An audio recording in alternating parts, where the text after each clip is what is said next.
The top 10% of HVAC techs clear over $84,000 without a four-year degree. In the summer, overtime in places like Texas and Arizona pushes many service techs toward $90,000 to $110,000. Smart thermostats and design software are everywhere now. Artificial intelligence, or AI for short, has entered the HVAC van. Do these smart tools replace techs or just make the good ones faster and richer? Today we will find out, and we will break down actual paychecks by state, experience, and specialty. HVAC techs keep buildings livable. They install, diagnose, and repair heating, ventilation, air conditioning, and refrigeration systems. On a typical day, you might swap a blower motor, braze a line set, pull a deep vacuum, recharge refrigerant, or explain options to a homeowner. Commercial specialists handle chillers, rooftop units, and building controls, while residential techs live in attics, crawl spaces, and kitchens. It is physical, hands-on work with emergency callouts during heat waves and cold snaps. Here's the headline. The typical HVAC tech earns about $57,300 a year, according to the Bureau of Labor Statistics, or BLS. Average pay is roughly $59,620. The typical hourly rate is about $27.55. Entry-level helpers and apprentices usually start between $15 and $22 per hour, with a midpoint near $17.50. The top-tier earners make over $84,250, while the lowest tier is under $38,800. BLS counts about 415,800 employed techs, not including many self-employed. With the independents, the total workforce is closer to 459,000. Where you live matters a lot. Alaska techs average roughly $83,900, while West Virginia is near $45,900. Other top-paying locations include the District of Columbia, around $79,500, Washington State about $77,400, Massachusetts around $76,800, and California near $73,200. On the low end, Mississippi is around $46,200, Arkansas about $46,800, Alabama near $47,500, and Kentucky close to $48,100. Most HVAC jobs are hourly. After hours, weekends, and emergencies typically pay time and a half to double time, plus an on-call stipend of $100 to $300 per week. Union packages can be huge in big metros. Journeymen in the United Association, known as the UA, and the Sheet Metal Union SMART often earn $40 to $58 an hour, plus $20 to $30 per hour in fringe benefits. That total package can equal $120,000 to $160,000 a year.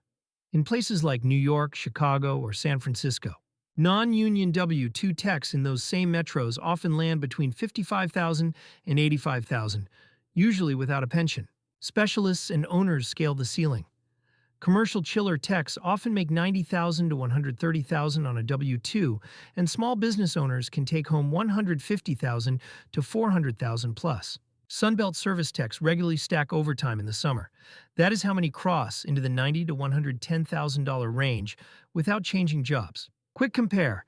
Electricians and plumbers have similar earnings paths but different licensing and overtime patterns. You can start through trade school, apprenticeship, or both. Many community college HVAC programs run 6 to 24 months and cost roughly $1,500 to $15,000. Apprenticeships last 3 to 5 years, are paid, and mix about 2,000 on the job hours per year with 144 classroom hours.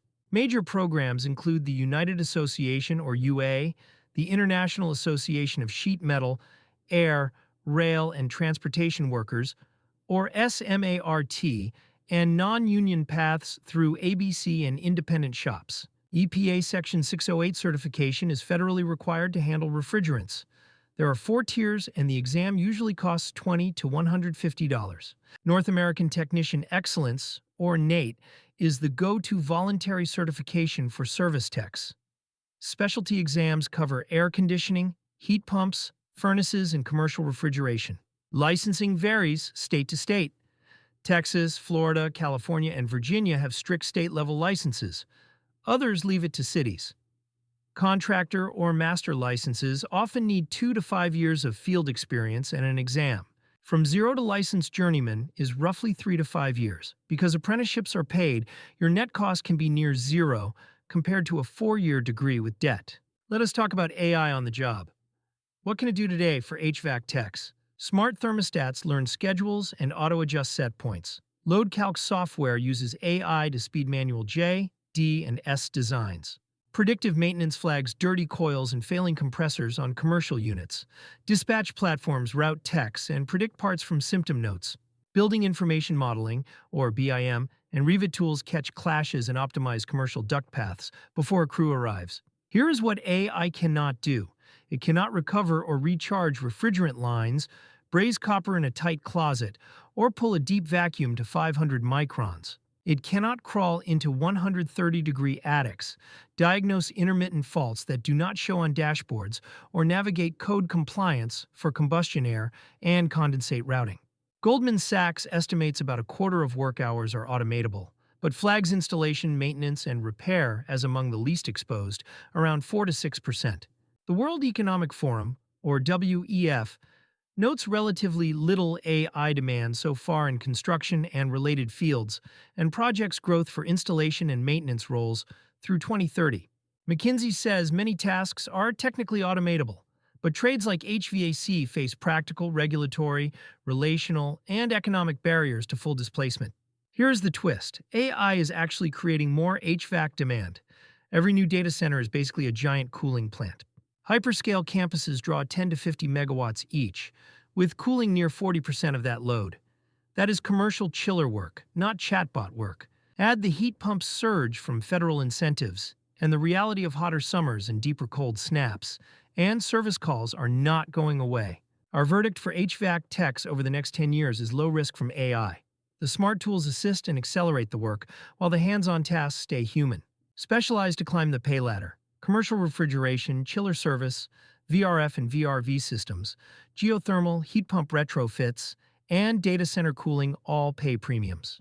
Prioritize service contracts over one-off installs. Recurring maintenance smooths out weather swings and keeps revenue steady. Stack credentials. EPA 608 Universal, NATE, Estate Master License, and manufacturer training from Carrier-trained Mitsubishi or Daikin puts you at the top of the pay band. Become the human running the smart tools. The tech who can interpret predictive alerts and master Service Titan-style dispatch gets the best routes and bigger tickets. Consider ownership.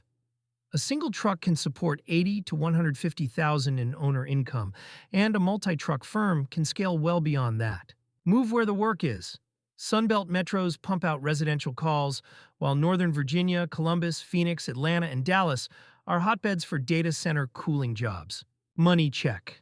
The typical HVAC tech earns about $57,300, with clear paths to 80+ as a senior, and 6 figures through overtime.